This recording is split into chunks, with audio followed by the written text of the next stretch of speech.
Welcome. In this quick tutorial, you'll learn how to create an interactive template that includes a call to action URL button in Mercuri.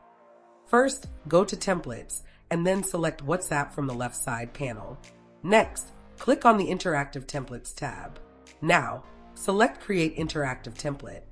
You will land on the template creation page. Begin by entering a short and descriptive template name.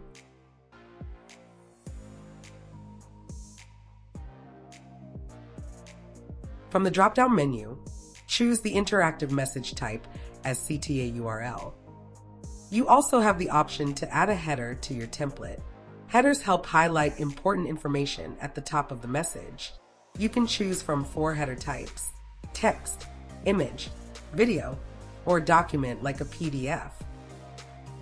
After selecting the header, move to the body section and add your message content.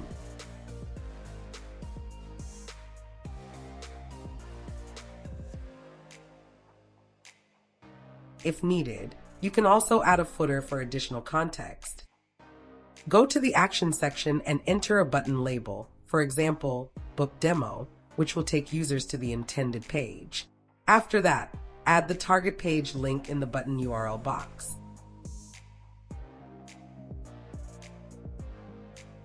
Once you've reviewed everything, click Create to submit your template for approval.